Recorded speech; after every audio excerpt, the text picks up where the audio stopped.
Adoji. I regard myself as a financial expert and credit consultant. My ambition to run for Kogi State is a secondary ambition. There's actually a primary ambition before the secondary. The primary ambition is to make sure Yahaya Bello is not left in the office to further plunder or plunge the state into crisis. So if I don't succeed in getting my, the opportunities of my secondary ambition, I will activate my primary ambition to support anyone who has the capacity or the competence to send Bello packing from the guardhouse. You see, our understanding of governance all this while has been quite wrong, where people see government as a net provider, virtually everything.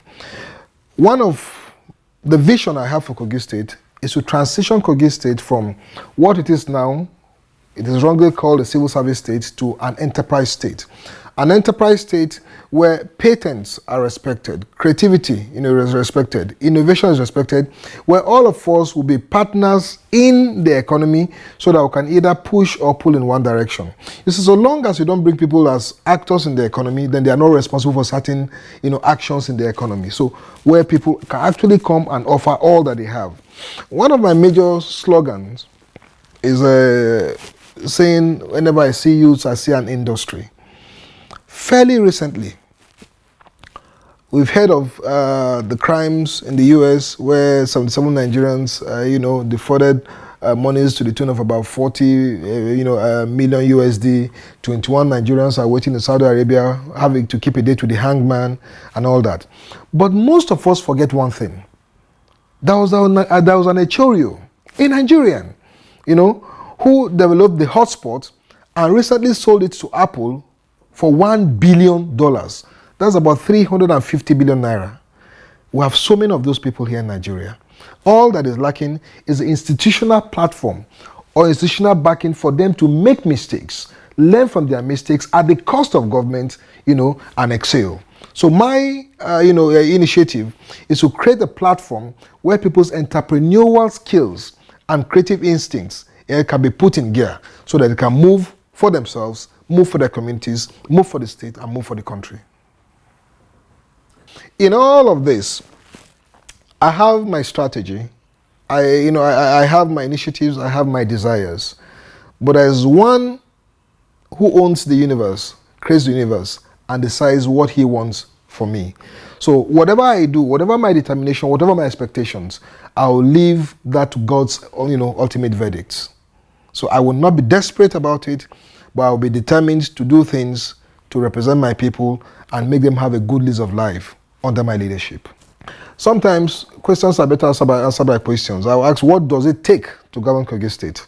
Maybe my pedigree will tell you that. I hate to say this, but you see, I worked in the bank for 17, 18 years. And when I started working in that bank, it was just a bank. By the time I left the bank, it has metastasized to the biggest bank in Nigeria, the 5th biggest in Africa, and the 238th by position, in the world. I was a major player in that feat. I have held so many management positions. To have worked in Zenith and to have risen to the level where I rose to wasn't just by sheer luck. It was by sheer grit, and determination. I have studied across the world. By the special grace of God, I have at least 7 master's degrees in my kitty and 2 doctoral degrees. I have alliances, I have partnership across the globe that will synergize with me to bring to bear those things that we need, to make Kogi State great. As for governing Kogi State, the best I know that I have is that I don't know it all, but I have people that will cook this stew with me and make it sweet for everybody to eat. It's about an us thing, not a me thing. Emeka Nelson is one young man from Oka. Just last week I read in the papers that he developed a generator that runs on water. He's a Nigerian youth and is on his way to making it. There's also the story of Aliyu from Sokoto, who is regarded as one of the best designers in Ford.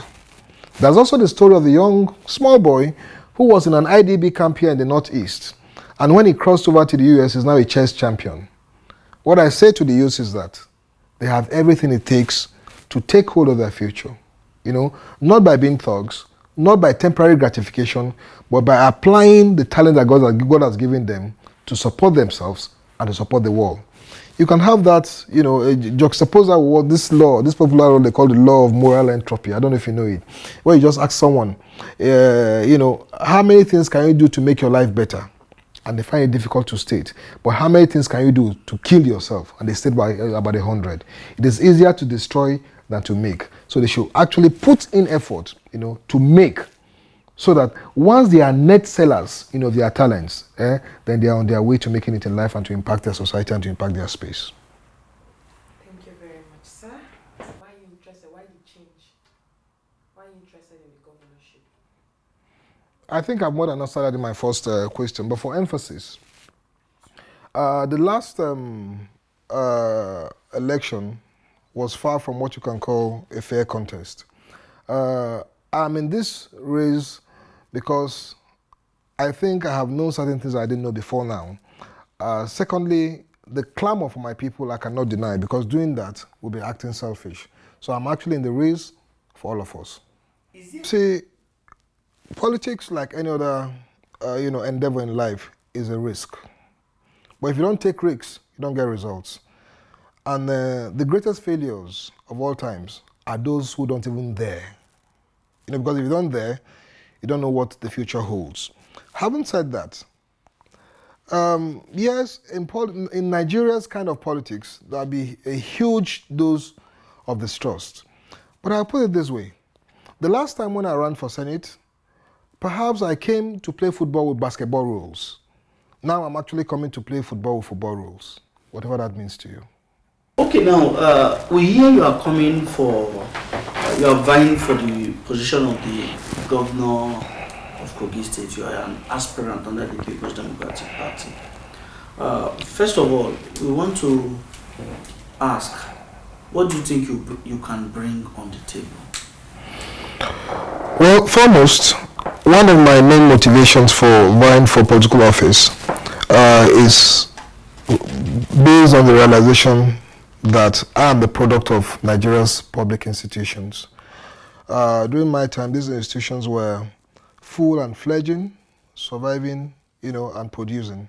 But those institutions are dying, deteriorating at best, and I think it is time for me to pay back to this country so many things the country has done for me. Secondly, our current crop of leaders seem to have run out of ideas.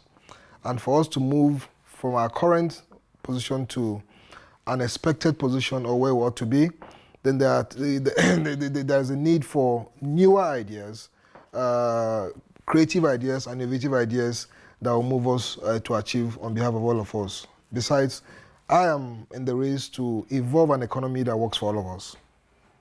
Now, there's been so many allegations, counter-allegations, and some people say Kogi State has retrogressed in the last 4 years. Some say it's untrue, that is false information. What do you think?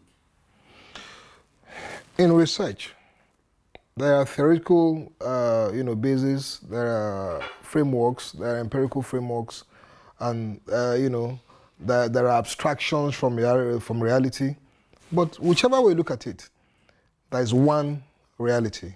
The truth of the issue is that Kogi State has not only retrogressed, Kogi State has moved from a hitherto burgeoning state to a Stone Age state as it is, where nothing works.